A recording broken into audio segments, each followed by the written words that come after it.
Summer said he was on mute. She said, is it fixed now? I said, no.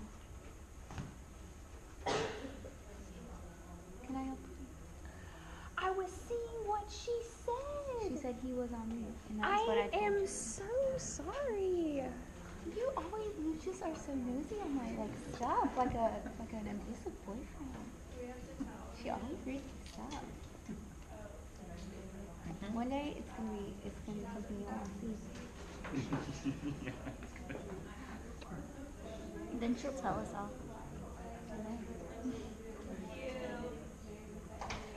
Yeah, Hamilton doesn't know apparently. Class hours not good. It's not for that. Yeah.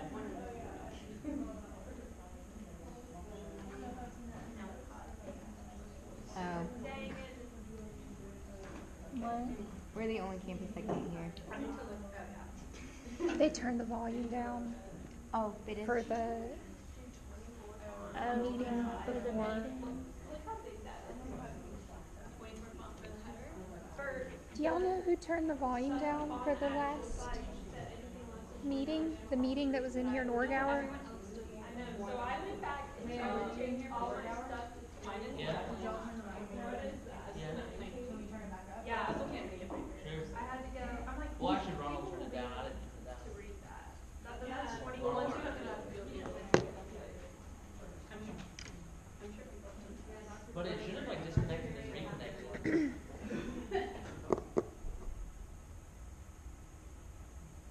What? Yeah, no, they're It's probably mixed. we can't. Bye. Where did you get? Oh, okay.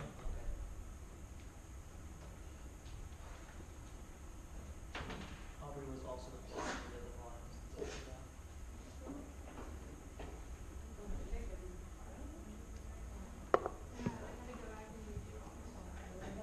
So like some tables I couldn't figure out. Like I did what I could on the side, like if I could make it bigger, I would.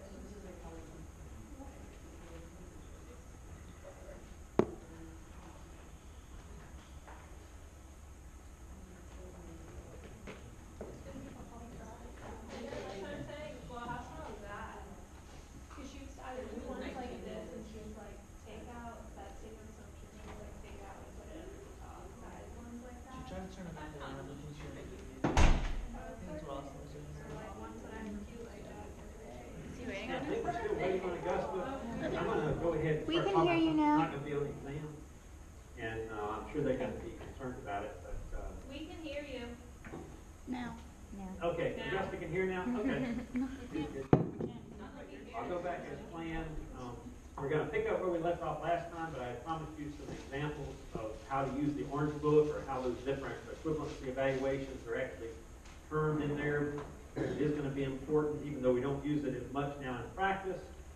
Most of us have a wholesaler or a warehouse that are making product selections for us, and we may trust that. But if you want to go back and check it yourself, or if you need to look for an equivalent product for a patient, there are some things you need to know, definitely for the exam and for the NPJE. I gave you the access or the web address for the online electronic Orange Book. And basically now that it's electronic, you can look it up by generic name, brand name. If you have the application number, the FDA number, you can do that. We're going to look up Verapamil. Then I'm going to switch over to the information that is contained in the textbook because it kind of gives just a snapshot version. It's much easier to look at all these different columns. But just to kind of see how this is set up, we've looked up the generic name Verapamil, and you can see there's many, many line items in here. Over here on the far right side, it's called the applicant holder. That is actually the manufacturer, the person that holds the application for the ANDA. And you can see they list all these various products. We're going to look down here at the Verapamil single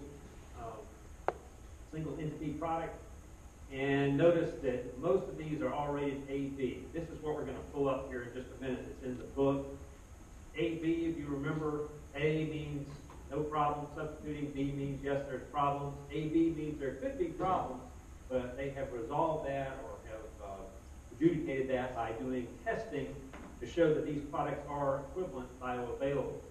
So basically, for any of these Verapamil products that are the same strength, as long as they're AB rated. For example, this one, Mylan Pharmaceutical, is AB rated 120 milligram.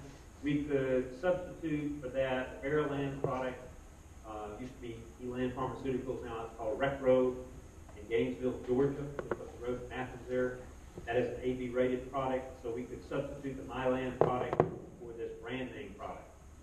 A couple other things to look here. The RLD stands for Reference Listed Drug. That is, in most cases, the original product, the brand name product that came on the market, and that will be designated here. If you roll up to the top here and look at these various columns, that's the RLD column. Rather than just having an X in the column or the marking of that column, they put RLD so you know what company is actually the reference listed drug versus the generic companies that have gotten it approved. Okay, let me switch over to the abbreviated version of this. Like I say, I'll post this in your notes section so you'll have this for reference. Again, here it's the Rapamil pulled up as far as what's in the textbook. And they do list here, this is the older format under RLD, again, reference listed drug. What that abbreviation stands for, it says which one is by saying yes, and then it has no, no, no, no, no for all the others. This product is made by a lot of different companies. The good news about the Rapamil non-extended release version is that all of these products are able to be substituted. They're AB rated, so that means through testing, it has been shown that these products are bioequivalent. Okay? That's easy. Now let's start going to some of the others. Here's the Rapamil extended release products. Frequently, extended release products are not equivalent. You do have to check and make sure that once a extended release brand name product has been added, others have been added to the market, generics, you do have to check to make sure that they are bioequivalent. You know, they might be extended release, but unless they release like the brand name product, they're not considered bioequivalent. So in this case, they're labeled BC. Remember, B means not bioequivalent. Okay? Now it gets a little more tricky. These are nitroglycerin patches. And as you can imagine, these are transdermal delivery systems. Again, they're extended release, but because of the technology involved, it's very likely that they're not going to be exactly the same. So when these came out, this was one that we had to kind of go back to the Orange Book or get that information from the manufacturer to show whether they were bioequivalent, and even more so, which ones are bioequivalent to each other. This is the first one we looked at where there's more than one category of bioequivalence, and that is usually designated by an additional number added to the AB rating. The key here is that AB1 products, Key Pharmaceuticals NitroDur, which was the reference standard, is equivalent and substitutable with Minitran transdermal by Graceway, because they are both AB1 rated. Okay? Another brand, the Mylan reference standard, is rated as AB2, and there are other AB2 rated products. Hercon, I'm not sure if Hercon still makes those or not. This is just for purpose of example. So bottom line here is that these two products could be substituted for each other. Or these two products could be substituted for each other. But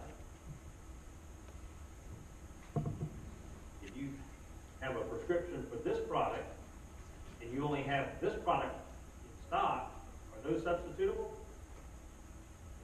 No. Okay?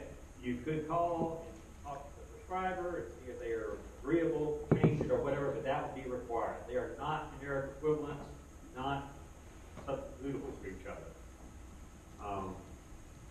The other way to ask that question, or another thing to know about that, I'm thinking of questions that I know are in the question bank. The fact that this one is rated AB1,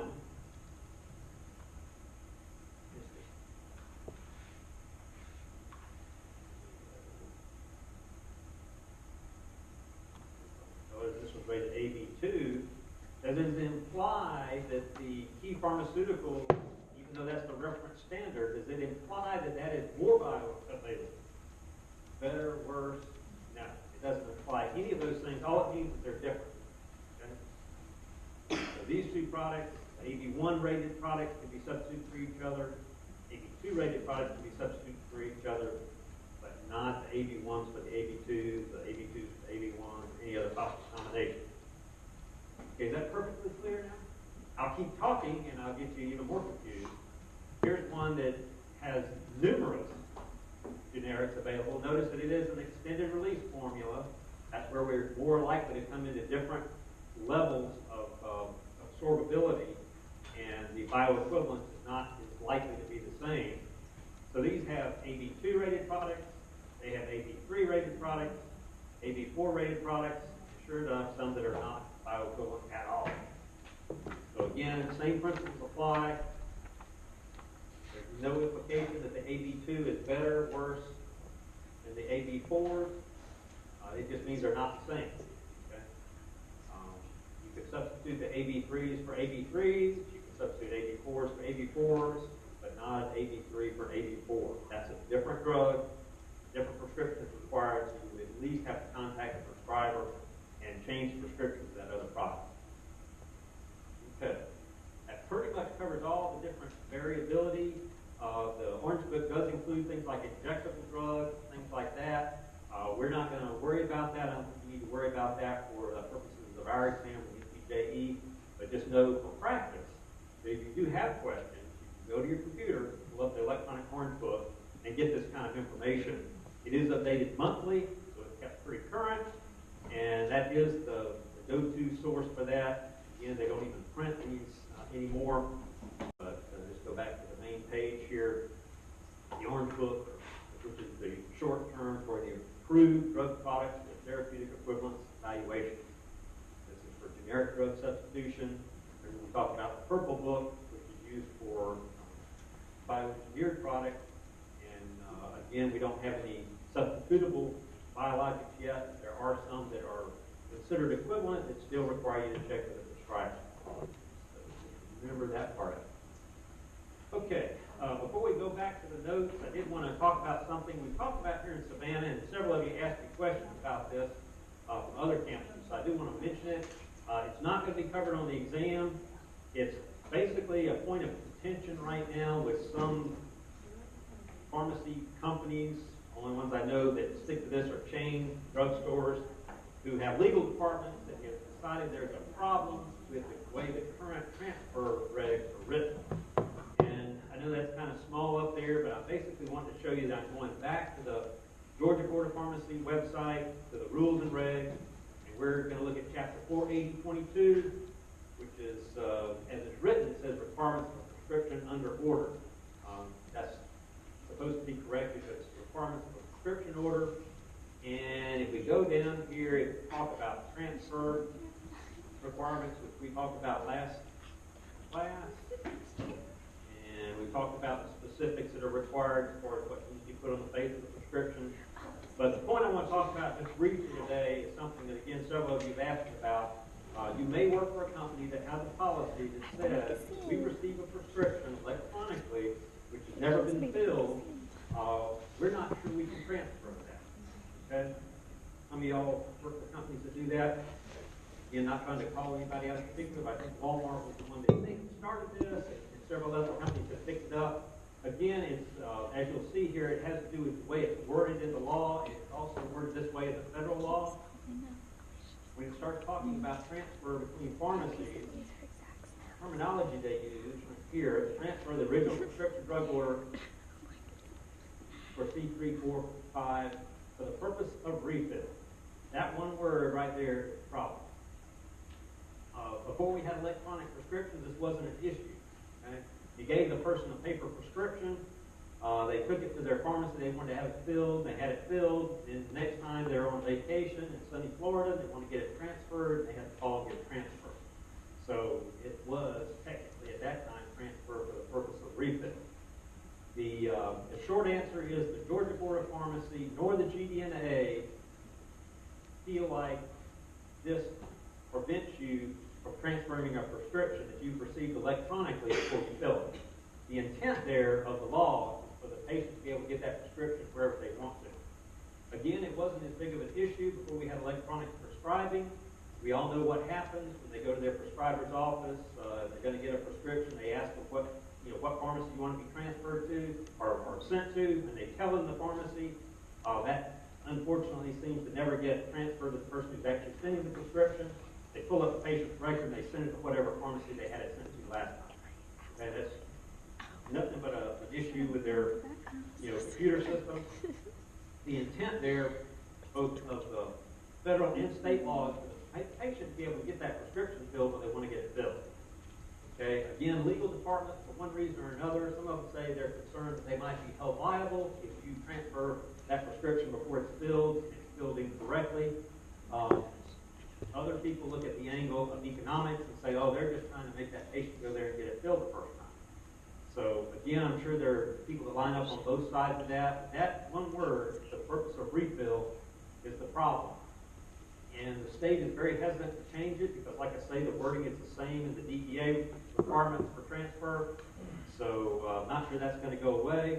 But again, it is not their intent. They don't feel like it's the intent of the law to prevent a patient from getting that prescription filled at the pharmacy of their choice.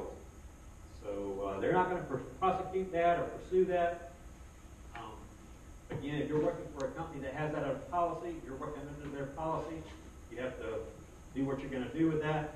But the intent there is for the patient to be able to get the prescription filled wherever they want to. Okay? So again, if you have other questions about that, glad to talk with you. We are not going to test you on that. Again, it's just something that does come up in practice.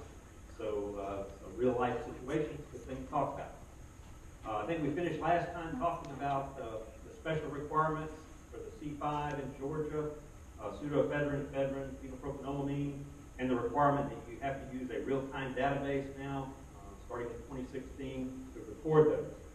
We're just getting ready to start on DEA forms. There's hundreds and hundreds of DEA forms, as you can imagine, and of course the numbers we're going to talk about go all over that range, but there's only going to be 3 forms that I feel like are important for you to remember, and 2 of those we'll talk about today. We might mention the third one if we get that far today, but the first form is the Form 222. Again, most of you hopefully have worked quite a bit in community practice, and probably senior pharmacists have to fill out Form 222. They're still using the paper form. Luckily, and we'll talk in just a few minutes about what's referred to as the CSAW system, Controlled Substance Order System, which is an online format which does away with a lot of the things I'm going to tell you about as far as Form 222. If you have the option in your practice, I would definitely encourage you to do what you need to do to get set up with a computerized order system. It's much easier to use. Back in the day, this was a huge source of anxiety for pharmacists. Those of you who work with pharmacists who still use paper forms, I'm sure they will attest to that. You can't have any erasures or strike-throughs. It has to be done perfectly, whether they type it or write it or whatever. It's a source of a lot of stress. So I would really encourage you. Up until just a few years ago, most chain drugstores did not use the CSAW system, but many of them have switched over now. Hopefully, those that you've worked with maybe have had a chance to see both formats. But the Form 222 is used to purchase C2 prescriptions from a wholesaler or from the manufacturer. It is also used, this is important to remember, a lot of people maybe haven't seen this, it's used if you're transferring C2. Basically, a DEA Form 222 is a record of you having possession of that controlled substance in your pharmacy. Okay? So it just goes that if you transfer that to another pharmacy or if you return it to the wholesaler or the manufacturer, you still need a form to register the fact that it's been transferred, or else it stays on your books, and when you get audited, they want to know where that C2 drug is and say, oh, I sent that back to the wholesaler. It's out of date. That's not enough. You have to document it on the form. Form 41 is used for the destruction of controlled substances. We'll talk a lot more about that when we get into the specific Georgia regulations in the latter part of the course. But for the purposes of C2s, you have to use the Form 222 to transfer it out of your pharmacy if you are sending it back for credit or overstock. The other way to have the destruction of controlled substances done in your pharmacy is to use a registered distributor, or I'm sorry, we'll talk about reverse distributor in just a few moments, but a Form 222 is required to fill in from the distributor to the pharmacy C3, 4s, and 5s have to be documented in writing or an invoice. They don't have to be on a Form 222. One of the big advantages, as we'll see in just a few minutes, of the computerized system, Seesaw, is that you can actually order all your controlled substances through the Seesaw system. But if you're using the paper system, that's only used for ordering your C2s, or if you were in a situation where you're doing investigational drugs, you could order C1s on that. Okay, there's very specific regulations on obtaining those forms, because they're pretty powerful forms. They actually have to be pre-printed from the federal government with your DEA number on there and what class of drugs that you can actually order on the Form 222. When you apply for a DEA permit, also get a supply of Form 222s, and you have to get those. You can't just go out and print those up yourself. You have to receive those from the DEA. The availability of the online form has made it a lot easier than the paper forms, and again, I would encourage you to do that, but for the purpose of this course, we still want you to know about the Form 222. Other people, other than the registered pharmacist, can execute the form. However, there has to be a power of attorney filed for that person. This could be your tech or pharmacist other than the PIC. All of them have to have a power of attorney in order to execute the form. Otherwise, they have to be signed by the registrant, the person that is actually named on the DEA license. This is definitely not something you want to have your name on and leave a bunch of blank forms for them to use while you're on vacation or whatever. So do realize the way of getting other people eligible to order using your DEA Form 222 is to have a power of attorney. Power of attorney is revocable by executing a notice of revocation. That's important because invariably your pharmacists are going to transfer. They're going to move somewhere else. Your techs are going to do this. Remember, you have to have them actually taken off as a power of attorney for those Form 222s. You don't want them taking some forms with them and ordering forms without your approval. So it is another one of those responsibilities that the PIC has in whatever pharmacy they might be working in. This is an example of blank DEA form. Again, for those of you who might not have seen it, this is just a black and white copy. It's actually a color form, and there's actually 3 different copies, and they're different color. Again, this information has to be pre-printed by the DEA. You have to order your forms directly, and then you can either type or write your orders in here. You can have up to 10 line items per form. If you have more than 10 line items, you have to have multiple forms. So again, you can start to see all the hassles of keeping up with these paper forms.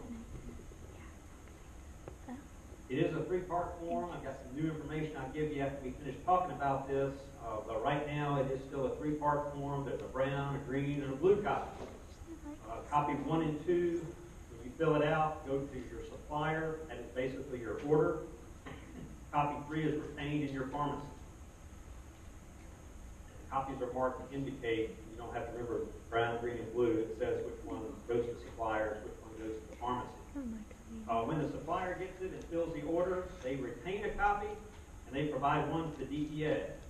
So that's where the audit trail starts there. The DEA actually knows what C2 product you've ordered in your pharmacy when you're using the Form 222 or the computerized system.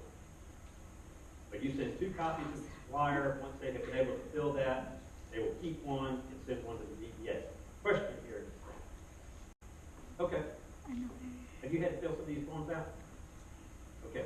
The pharmacist that I work with in Athens used to work at a Target. When CVS bought them out, she had to fill one of these out for, I guess, up to 10 drugs per thing for each, even though the drug didn't live on the shelf because they changed them. Yeah, and she said she got real familiar with them real fast because all the C2s that they had. I hope she had really good penmanship and didn't have a lot of problems across that. Yeah, that again, in the case of that, where your pharmacy is bought out, even if it's in the same physical facility as it was when Target pharmacies were sold out to CVS, everything had to be transferred over to the new license, which is the name of CVS. So every single C2 had to be transferred. And again, they weren't using the computer system, so they had to do all this manually. Huge pain. Okay, again, with all of the concern about this being C2 products, there's a big deal if you're not able to fill the whole order. This seems to be happening a lot more these days. If your wholesaler is not able to supply the complete order at one time of your C2 products, They have 60 days to fill the additional Which one you want? request on that same order form.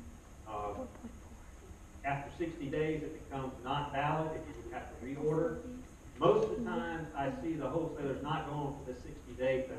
It's a hassle to try to keep up with what's been filled versus what hasn't been. So they will actually start canceling the orders if they're not able to fill it.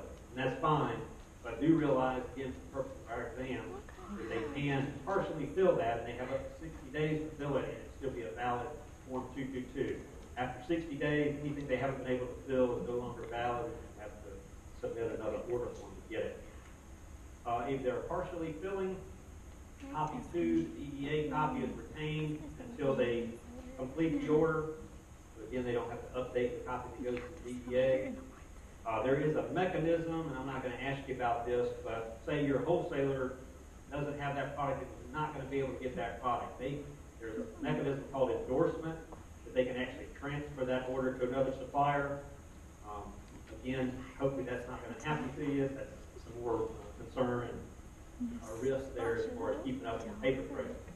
But there is a mechanism. The key thing to know there is that they have up to 60 days to fill it for it still to be valid. The form will not be filled, or the order will not be filled if it's incomplete. I put on here signature because that's most frequently the thing people forget to do. Very likely some of you have had to fill these forms out for your PIC because they don't want to do it and you have better penmanship or whatever. But realize that they must sign that before it will be a valid order to be filled by the wholesaler.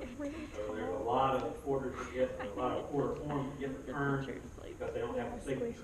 Again, it has to be that person that's on the DEA license or someone else who has that power of attorney and believing your wholesaler is going to check. Here's the problem, again, with paper form. If somebody scratches something out or tries to erase it, it leaves a smudge, and that is an invalid order form. Again, it creates a lot of anxiety there. If it's denied, it's returned to the purchaser. That's the pharmacy that, in most cases, that initiated the order with an explanation of what they missed. If it's just missing a signature, you can add that and go one's merry way. It has to do with something being incorrect or altered or erased. Got to start over again. These forms have a serial number on them, so the DEA has a record of which forms were sent to your pharmacy. So anytime you have lost forms, lost or stolen, it needs to be documented. You need to report that to the DEA. Again, those are pretty valuable things, not quite like money, but it is one step towards somebody getting those controlled substances that you don't want to have out there in the public. CSAUS system, as I mentioned, is now available. The Controlled Substance Order System, computerized system, offers online ordering. It keeps up with the paper trail. It's like a word processor, so again, you can make corrections or whatever before you submit it. It's much easier to do that. A couple of other advantages: it's not limited to just C1s and C2s. You can order your other controlled substances on it, and it's not limited to 10 lines. So it'd be much easier if you're stocking up a food store or having really a lot of controlled substances and you need to order a lot. Much easier to do that via computer than it is to use the paper form. It uses encryption key technology, very much like our electronic prescribing technology, so that it is secure. It is usually set up through your wholesaler. If you're doing it from a chain drugstore, you may have a system set up through your warehouse, and that's basically like your wholesaler. You may authorize additional personnel, techs, other pharmacists. Again, a power of attorney is required. You know, it's an electronic system. Don't get into the thing of caught in the system of having them enter the order and just send it under your name. Okay, if they're sending the order, they are eligible to do that as long as you have a power of attorney. They have to have 2 forms of valid ID, and you can add them on. Again, most of the time your wholesaler steps through this process. Remember, no one else should be ordering off your CSAUS under your name. Okay? What happens with lost orders? Again, the federal regulations go through pages and pages of different scenarios here. Basically, the purchaser must provide a signed statement with a tracking number if the shipment is lost. If it's a big deal, if the shipment is lost before you take possession of it, you're pretty much off the hook. But if the order is lost after you have it in stock, you're going to have to enter the CPA about it. They can link a new order to the Seesaw system. If you have a lost order, if one gets lost in the computer system or whatever, key point here is that if the order is found, in other words, if you have an order, it doesn't show up, you reorder it, and the next day you have 2 orders that show up. The old order, you should not receive that. Don't sign it and accept it. If there is that kind of problem, just accept your one current order and send the other order back to the supplier. You don't want to end up doubling up on your controlled substance. It's required, again, kind of the standard 2 years for all that records to be maintained. If you have a cancel order, again, the supplier may void all or part. This would be in the case where they have some things in stock, but they don't have everything. This is usually what they do. When they don't have something right away, you can reorder it. They will cancel a part of the order that is not filled. If it's the entire order, it is marked as void, and a copy of the order is sent to the purchaser. For a partial order, it will indicate the items which can't be filled, and it does link to the electronic record, so there will be a record of that when you're checking off your receipt on your electronic Seesaw order. Purchaser must retain copies of voiding orders, not the supplier. If you're voiding an order, you need to keep a copy of that. Again, if the supplier doesn't fill it, they don't keep a copy of it. Okay, now before we leave that, let me show you something that is hot off the press. After all these years, I think it's been about 30 years we've used this Form 222, the 3-color, 3-part form. Just last Thursday, February 21st, the DEA, through the Federal Register, and that's that thing they print every day that lists new laws and proposed laws, they actually have a proposal out now. It's listed as a proposed rule, so it's not in effect, but they're actually going to do away with the 3-part form and use a single sheet form for C1s and C2s. I will keep you posted on that. They are going to, this is kind of standard, this is part of the learning process here, or your learning moment. When they have a proposed rule, obviously it's not in effect as yet, they put it out and they have a time for comments. They're going to actually accept comments up until April 22nd, which will be after our class is over. If something happens on that, I'll let you know. I did read on these, FCA or DEA blogs that they're proposing this, again, because more and more people are now shifting over to the computerized order system. They had proposed this back in 2007, before most people had shifted over to the computerized system, and they had so many negative comments about it, they elected not to do it. So here now, 10 years later, and the idea is that more and more people are shifting to this computerized system, probably a good time to get rid of these 3-part carbon copy NCR forms. We should know something by the end of the semester anyway, or whether it's going to do it this time or not. Like I said in this blog, they were talking about it in the argument to oppose this regulation. The DEA said this would actually save over $20 million a year the federal government spends. That's got to be a lot more than just the 3-part forms, but all the processing, all this handling and passing of these 3 forms back and forth. There's, if you're interested, not doing something else to do. This is 8 pages of regulation just to go away from the 3-part form to the 1-part form. They typical government publication. So there's all different kind of circumstances in here. The key thing is that they are going to allow the old forms to be used for 2 years, basically phase those out. But again, if they're going to save $22 million, surely there's some benefit in that. Basically what they're going to do is use scanning technology and require that the person sending the form scan the form, with you at the pharmacy, and keep an electronic copy of that, and then send the hard copy to the ordering or the supplier, and they would then mark on there what they filled and scan that, and a copy would be sent by mail, fax, or email to the DEA. So again, somewhere in all that process, they're hoping to save $22 million. Once you're out paying taxes, which is a great idea. Again, hopefully this is going to force even more people to go to the computerized order entry system so that they won't have this problem. Okay, so that's all about Form 222 and the Seesaw system. Like I said, we're going to talk about controlled substance disposal quite a few times. There's very specific requirements in Georgia regulations. And it is different, unfortunately, depending on what type of pharmacy practice you're in. If you're in community retail practice, if you're in hospital practice, or believe it or not, if you're in long-term care facilities, you have another set of requirements for disposal of controlled substances and dangerous drugs. One of the best things to do if you have controlled substances that for one reason or another you don't want to keep in your inventory anymore is to return them to the manufacturer or the wholesaler that provided them to you in the first place, and returning to them. Again, if it's a C2, you have to use a Form 222 to get it off your inventory, but they do have to take those back if they're still in date or up to a certain period of time after they expire. The thing that people frequently default to is to destroy them, and that is somewhat complicated. Again, you're talking about controlled substances here. You have to have the DEA involved, or luckily in the state of Georgia, the Georgia Drug Narcotics Agents, they come and do your inspection and supervise that.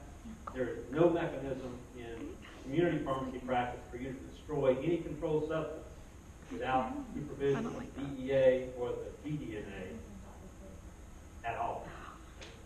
You will have to document it on Form 41. Again, remember if it's a C2, you'll also have to document it on Form 222. Get it off your inventory. A third and increasingly used mechanism is to use what's called a reverse distributor. This is actually a special license in Georgia. Just like you have a license to have a community or a retail pharmacy, you have a license as a wholesaler. You can also have a license as a reverse distributor. Most wholesalers have both, and this allows them to take back not only drugs that they have actually supplied to you, that can be done through their wholesale permit, but as a reverse distributor, they can take drugs back that they actually didn't supply to you initially. And there are companies that just are set up as reverse distributors. Frequently, they come in and offer a number of services, including checking all your drugs on your shelves for expiration dates, to see if there's any that are currently expired or about to expire. And they can do this as a service for you, take these drugs back, and they handle the destruction through the DEA or the GDNA. But they do need to have a special permit to do that. You can't do that out of the park. Like I say, a reverse distributor is defined as a company that receives controlled substances for the purposes of destroying them. Other names are return processor. The reverse distributor is the formal name.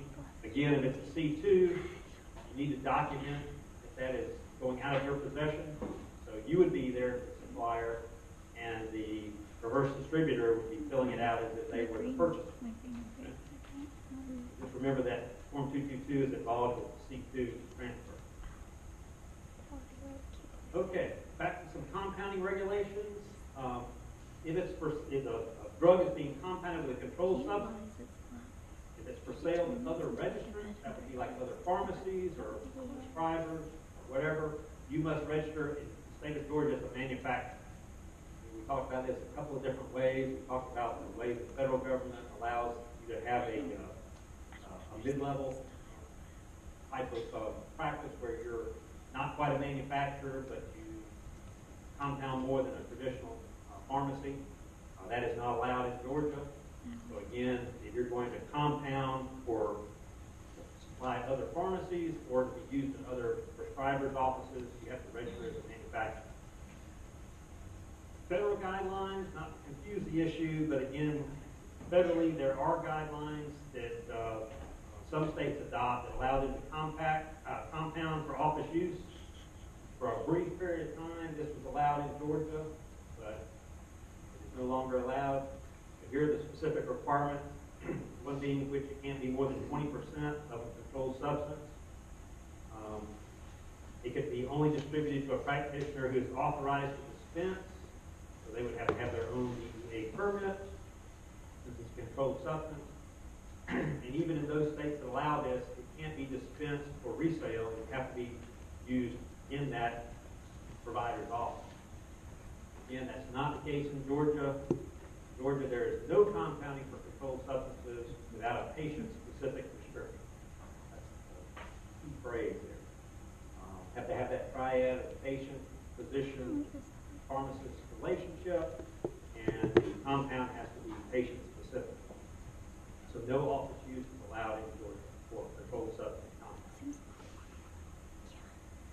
And we mentioned this a few times, it is still in the Georgia law, OCGA, that compounds that contain pseudoephedrine, kind of goes back to that combat methamphetamine law.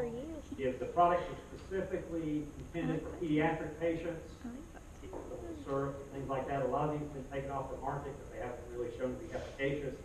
But it is specific in the law that those are exempted from the other pseudoephedrine guidelines as far as recording it on the online database, having to show the ID, things like that.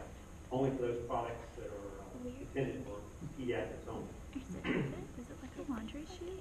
Okay, the purpose of issue of a controlled substance prescription, goes back to some of the legal terminology, this has to be in the usual course of that prescriber's practice. They also know they have to be a prescriber that can actually be certified to provide controlled substance prescriptions. They have to have their own DEA registration. But again, if a dentist, for example, certainly can prescribe controlled substances if they're licensed as a dentist and for oral pain associated with dental procedures, but they can't be prescribing for somebody's arthritis, cancer pain, anything like that. It has to be in their usual course of practice. Must be for a legitimate medical purpose. Getting into the pain clinic situation, it's not as big of a deal in Georgia as it once was, but it's still something we see a lot, especially coming in from other states. The responsibility that it is within their legitimate medical purpose is on the prescriber and the regulation. However, a lot of cases have been prosecuted about this. A person knowingly filling a prescription doesn't pass these tests, also has responsibility. This is called corresponding liability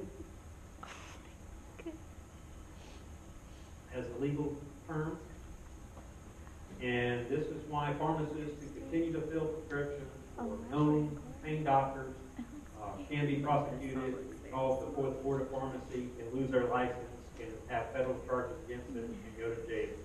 And unfortunately, there are quite a number of them in the state of Georgia who got sucked into this, making a lot of money by selling prescriptions. They said, hey, legal prescription, the prescriber is documented, they have a license, they're sending me otherwise legitimate prescription. Again, if the case can be made that they know that it's not for a legitimate medical purpose, you can be held liable, can go to jail, can lose your license, can pay a lot of fines. Okay, we talked about this once before. A prescription may not be used to obtain controlled substance dosage form for general dispensing to patients. This is again a office use type of situation. Tell the story because it happened in Athens a few years ago. The pharmacy was filling a prescription for hydrocodone combination product, had a question about it, pretty large quantity. They called the patient up. It's the number they had for the patient, and the patient actually wasn't there, but it was a prescriber's office. And it turns out the person who the prescription was written for worked at that office, and they said, oh, yeah, we just write a prescription for them every once in a while to get a bottle of hydrocodone so we can dispense that here at the office. That cannot be done. The pharmacy very appropriately notified the CDNA. They went over, had a little chat with the doctor's office, and they're no longer doing that. That's a pretty extreme example, but believe it or not, it happens. Controlled substances that are to be used by a prescriber's office have to be purchased from a wholesaler or a manufacturer. They have to go through the same process that you and your pharmacy do. Remember we said that if it's a non-controlled substance, you can provide that to a physician's office, but not on a prescription. It has to be on an invoice. Now, the invoice can look pretty much like a prescription, but instead of filing it in your prescription file, you file it in your invoices file as far as orders that you actually fill from the pharmacy. So a non-controlled substance, you can provide that to a prescriber's office through an invoice. Controlled substance, absolutely not. Again, because it gets into all this, having to check, make sure they have valid DEA registrations and things like that. They need to do the same thing you have to do at your pharmacy. They need to order that from a manufacturer or a wholesaler and have all that process set up. To prescribe controlled substances, it must be a term used as a registered practitioner. That means they have their DEA registration. That's the registration they're talking about. Again, we've talked about licensed prescribers who have that as part of the fact they're licensed, physicians, dentists, podiatrists, veterinarians, and we have mid-level practitioners. They're practitioners Georgia, technically called advanced practice RNs and PAs. They may prescribe control 3, 4, 5 in Georgia if it's also included in that additional documentation, job description for PAs, nurse protocol for the nurse practitioners, and they have their own DA registration. They have to have all three of them in order to do that. There is a term called exempted practitioners. These are basically, in most cases, most of the places you're going to work, these are going to be hospital employees, like physician residents, just like pharmacy residents. They're actually graduates, they have their MD degree, they pass their boards, all that type of thing. But because they're working for a hospital, they don't have to have their own DEA registration. They can use the hospital's DEA registration. They're considered exempt from having their own personal registration, but they do have to have their own DEA number. Okay? And their DEA number is assigned by the institution they're working for, the hospital. The hospital's DEA number plus a suffix up to 3 digits, it specifies that particular individual. Less likely for you to see in practice, but it does happen out there, particularly here in the Augusta area where you have a lot of military positions or other places in the state that have big military bases. You can have military or, in the special case, public health system position. There are some public health public health service positions. There are some of those in the Atlanta area. For the military, their service ID, believe it or not, is used as their DEA registration. Okay, they don't have to have a separate DEA registration. And for public health service positions, believe it or not, they use their Social Security number. You know everybody's very anxious about getting your Social Security number out. So yeah, if you have a public health service clinic in your area, the physicians prescribing controlled substances there will actually put down your Social Security number, and that's what you would put into your system as far as their DEA registration number. Much more frequently, like I say, are these hospital employees, residents or technically employees of that health system, and they will have a DEA number which includes the institution code plus a code number to identify that individual. Frequently, if you're in a place that has a large house staff or a resident pool that rotates around, they do it here in Savannah. I know we used to do it at the hospital where I work in Columbus, Georgia. Every year when we get our new residents in, we will do photo page, get their mug shots, kind of like we do when y'all start pharmacy school. And we put the physician's name on there, and they probably put those last 3 numbers as far as identifying. We would put those last 3 numbers identifying what their DEA number was. For a long time, and some of you may have worked long enough for this, back where there were so many third parties were very specific about what identifiers you used. When you had to put in a DEA number for a controlled substance prescription, we would just pull up the standard one for the hospital, submit that, and it would go fine. Not anymore. We're going to have that specific DEA number for that practitioner to fill for the third party. We mentioned before, pharmacists usually don't have their own individual registration. We're able to practice kind of like the residents are. We're able to practice under the DEA registration of our facility. But you can have one, depending on the kind of practice you're in. Detox or maintenance drug therapy. There are special registrations required, DEA registration. So they have a special number if they are approved to do detox or maintenance therapy. Most frequent ones of these you see in your community are the methadone clinics, and also Subutex, Suboxone has a special DEA number for those physicians that are allowed to prescribe for that. If they're not prescribing for detox or maintenance therapy, they use their regular DEA number. How do you know which one they're doing? Again, it's their responsibility to be prudent in that, and make sure they're not skirting the regulation. If they are registered as detox or maintenance therapy, they have to have specific board certification in addiction psychiatry. This is how they get their specialized DEA number. Okay, we talked a little bit about DEA numbers themselves. Again, most of you have worked, kind of have an idea of how this works out. First letter is the registrant type, and it's designated depending on whether they're a hospital or a clinic or a practitioner. And again, A used to be what was used for practitioner, but they kind of run out of A numbers, so mostly they're going to be C's or F's. If you're a researcher, then you have, control 1 type of case-by-case basis, you would have a G as your registrant price. Reverse distributors have their own registrant price. And then again, all these narcotic treatment programs, depending on what level of board certification they have a special number. And there's actually a special one just for Suboxone and Subutex prescribing, which is X. So they should have an X as the first letter of their DEA registration. I know I had a prescription written for a patient we knew was on a treatment program, and the DEA number was pre-printed on the prescription, just like they usually are for a regular practitioner. I thought, okay, this is great, learning opportunity for me. I called the prescriber up. I said, this is for maintenance therapy. We need to have your X DEA number. You have a special number. They said, oh, yeah, I do. And they called it off to me. Unfortunately, all it does is change their first letter to an X, and it actually had the same characters after it. I thought that would have been a much smarter thing to assign them another number so somebody couldn't easily forward their DEA number, but that's not the way it's set up. But they do have to have an X DEA number, give their extra prescribing information there. Dr. Like the type A, run out of those, so they will have F or one of the other signs. Is there a question? Yes, do you want us to memorize all of those letters?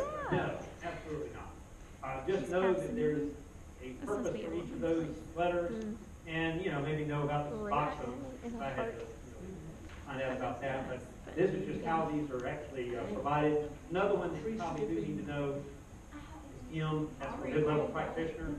So again, if you're looking at a prescription from a nurse practitioner or PA, you're not familiar with them, their DEA number doesn't have a M. There's probably something wrong there. You need to follow up with them and see if they can actually prescribe controlled substances. I would love to be But no, besties you with definitely her. don't need to. Just know they're out. I like it. Okay, again, something that a lot of you probably already know about. We're not going to spend a lot of time with it. I'm not going to have you, tell me which DEA number sequence is valid or not valid. But there is what's called a check digit system. It was employed when they first came up with these, this numbering system. In the case of the DEA number, it's those two letters, category, and the first letter of their last name, and then 7 digits. Your computers are going to do this check for you now. You may not even ever work this out, but there is, and I'll show it to you here in a minute. But again, I'm not going to test you on that. But you do need to know that there is a check digit system. Key thing, and I will test you on this, this is not a security system. It doesn't mean that that DEA number is valid just because this numeric formula works valid. Because all they got to do is change those first two letters. So, good test question, true, false, such and such number. If the check digit system works out, can you be assured that this is a valid DEA number? No. Okay.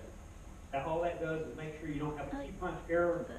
This was done back in the day when, believe it or not, we used to fill out Medicaid forms on a typewriter. Doing this, it's very easy to put the wrong number in there.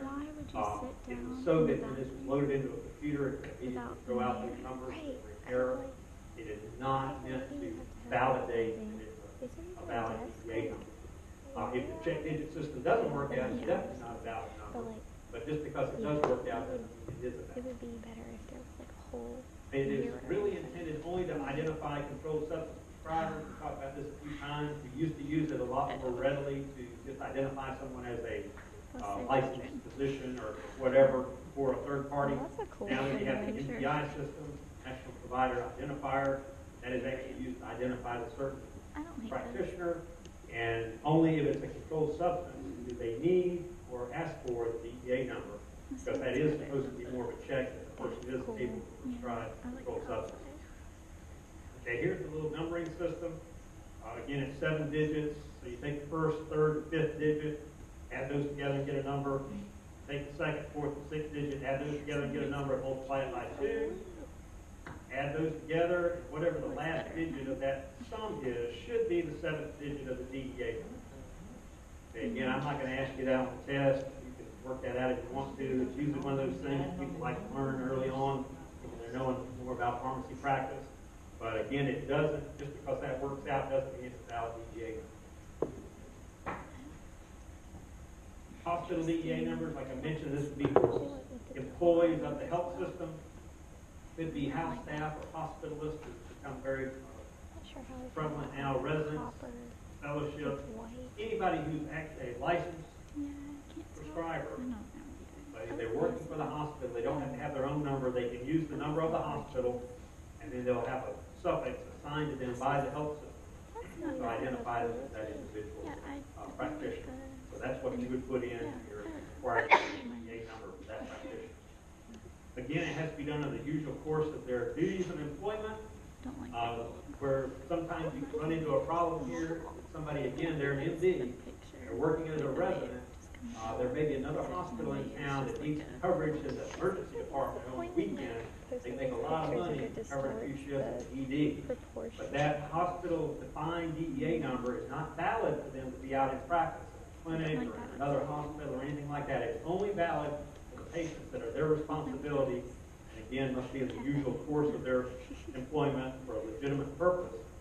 It can't be used anywhere else they go in practice.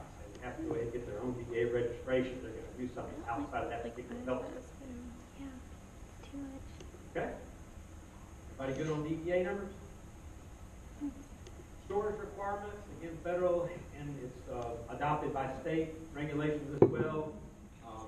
Storage and inventory of controlled substances. I feel like for Used to be, it was required because there were controlled substances, and, likely to be diverted or stolen or whatever, they had to be locked in a secure cabinet.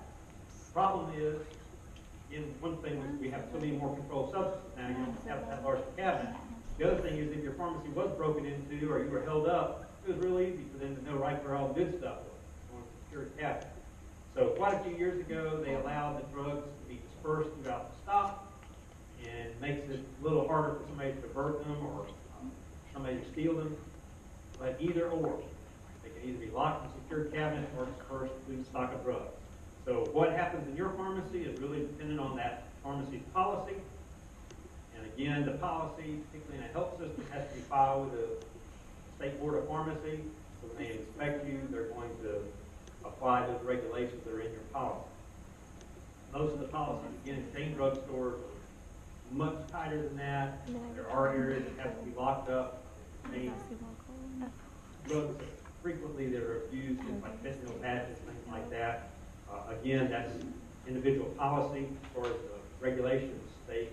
It could be either locked in a secure cabinet or dispersed throughout the regular stop. Okay, so considerations of employment. This is federal regulations, but it also applies to state regulations. A pharmacy that is registered to dispense controlled substances has a DEA registration cannot employ any personnel that have felony convictions. Now, this means definitely your partner pharmacists, but definitely your interns, your techs, even your other personnel working in your pharmacy cannot have federal felony convictions in order to keep your DEA permit valid. Again, very important that you keep up with that with your employees. The reason why more and more frequently now we're having to do background checks, not only on our employees, but you'll be going through all that as you go on your rotation. Other thing we've mentioned several times is the Office of Inspector General exclusion list. Even if somebody has a federal conviction, they did the crime, they did the time, and now they're back out in the general public. If they're still on that Office of Inspector General list, they still can't work in your pharmacy. Okay? This is something a lot of people don't realize. Again, we talked about one of the seemingly least severe situations you can get into that'll put you on the OIT list if you have a fake ID. I'm sure none of you have to use fake ID anymore, but I'm sure you probably know people who might be wanting to come to pharmacy school that think it's real cool to go to downtown Athens using their fake ID. Now, realistically, most of the places when they find a fake ID, they just take it and tell the person to get out of there and that kind of stuff. But if they do end up pushing it and that person ends up with a felony conviction for using a falsified ID, that can make it very difficult for them to go through pharmacy school, get an intern license, do their APPEs, and definitely wouldn't allow them to take the Board of Pharmacy exam. So don't get in trouble. If you have ever been denied, had your license revoked or surrendered for cause, your DEA permit, or your pharmacist registration. This gets into things, I know y'all talk about impaired practitioners. This can be a red flag if somebody has impairment. Luckily, the state of Georgia is pretty progressive on that. It does have ways for you to have that restriction lifted, but it is something to think about. we have a lot more responsibility, particularly things like local governments now. A lot of them, including Athens, have pretty much gotten possession of marijuana in a small amount down to like a traffic ticket. So yeah, all your law school friends, liberal arts majors, they might not be as concerned about that. Realize that it may or may not be fair in your mind, but it is different for you. If you get a conviction on things like that, it can prevent you from maintaining your license and can keep you from getting a job. Like I say, there are waiver processes for some conditions, but the best way is just not to ever get into that situation. You have to try to get a waiver. Okay, we are going to get to the last form.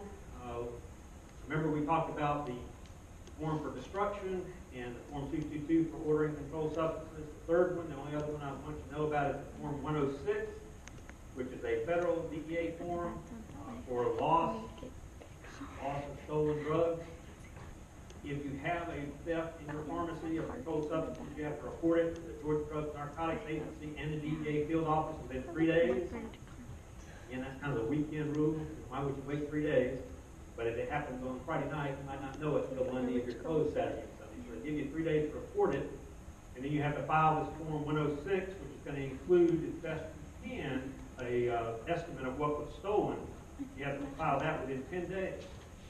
Now, you might say, how would I know what was stolen? Well, again, remember, you've got all these invoices.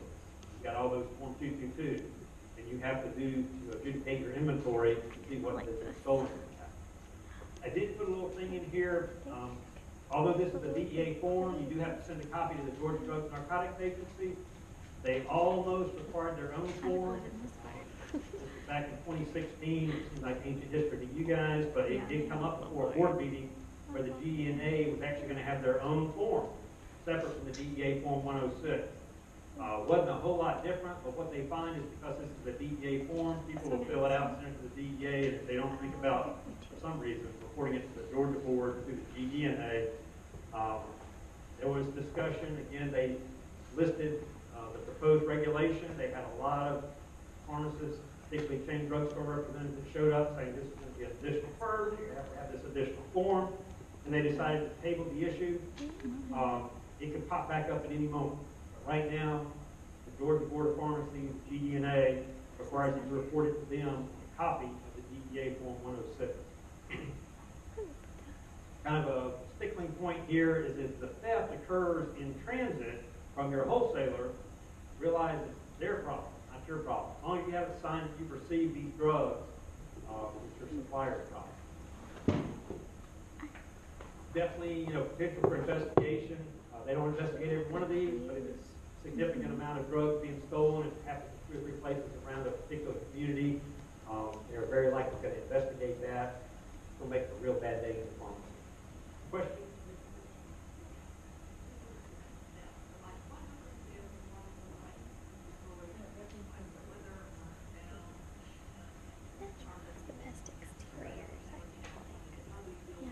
It does have to be reported. We'll talk about that specific situation. There was a case in North Georgia where there was a fire in the pharmacy, and you immediately have to notify the Board of Pharmacy. The GENA will tell you, until we get our agent there, nothing comes in or goes out of the pharmacy. Basically, your pharmacy is closed until we can prove that the drugs are not adulterated. Adulterated, Ms. Francis talked about with the Food, Drug, and Cosmetic Act. They will come in, they will assess whether there was water damage, fire damage, smoke damage, any of those types of things. The particular case we're talking about, that pharmacy had a bunch of prescriptions and they're ready to pick up in the chain drugstore. The supervisor came in for that region and thought he was going to be really helpful. He took all those drugs that were waiting to be picked up, put them in his car, and went out and delivered them to the patient, thinking that was a good thing. The GDNA had a hemorrhage about it, and that particular supervisor ended up losing their job. So again, once they tell you, or once this has occurred, you have to assume your products are adulterated until they tell you they're not. So yeah, all that would be, and again, if they were destroyed, you would have to have a report of loss of that, those products done from your inventory. Good question. Okay, all these records are got to tell you, practitioners,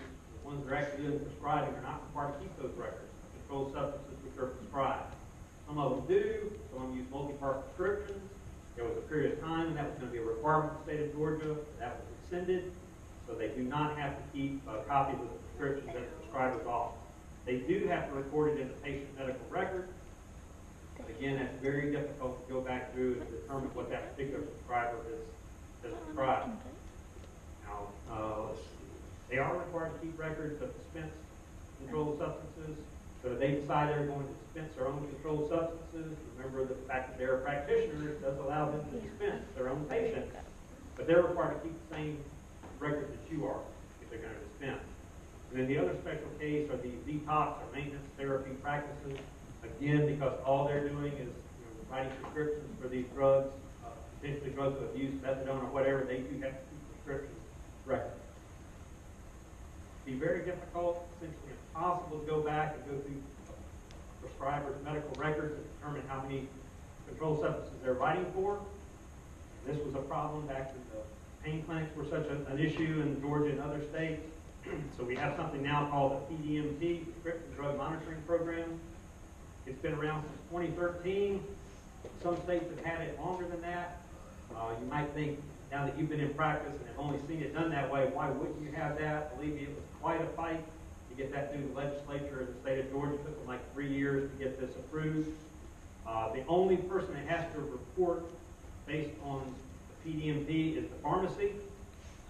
There have been some changes where there are some other responsibilities now. We'll stop here today because I don't want to have to pick up in the middle of this, but ours is called the RX Century, but again, everybody refers to it as the PDMT. And only this last year, where there's some additional requirements put in there that changed a little bit the way pharmacies had to report the information, but the main thing it did was put some responsibility on the prescriber to at least check the PDMT before they prescribe controlled substances for a patient. When it was first passed, again, like I say, it took quite a few years to get it through. There were a lot of people that were against it. One of the big pushes were people that were concerned about the privacy, patient privacy. Why should somebody with the state government be able to see how many controlled prescriptions I've had written for me? So at least initially, we'll talk about this next time, it was absolutely stated in the law. Again, frequently they have to do something to get it passed, and they have to try to change by legislation later. They had to put in there that the person accessing the PDMT could not discuss it with anyone, including you in a pharmacy. If you saw, you were checking on the PDMT and saw that this patient was getting prescriptions, controlled substances from 4 different physicians in town, it was specifically prohibited for you to call one of those physicians and say, hey, do you know that Dr. So-and-so, Dr. So-and-so, and Dr. So-and-so are also prescribing this drug for that patient because of information you got from the PDMT? That was actually illegal. You could be prosecuted by the patient if you did that. It took 2 more years to get that taken out. Luckily now we can discuss it appropriately with other people that are responsible for that patient's health care, but you still have to be very careful. We'll pick up there and talk about that next time. Probably finish up these notes. We will get into the next section of notes a little bit before the next exam. It'll be right after you come back from spring break. I think it only goes through like 20 or 25 slides on that one. This will finish up the federal regulations that we're covering through the book, and we'll shift over and we'll actually start using the Georgia Board of Pharmacy website as our outline to finish up the rest of the course. Okay? Yeah. All right. We'll see y'all on Thursday. These rooms are really so much. I think this is I was like looking out of the corner of my eye and I was like, those are mansions. Like, I was wondering if you guys were looking at a magazine. Like, no. We looked at, Those are like staged houses. How much are these houses? Like $1 million? this last one, $50 million. This one's $50 million.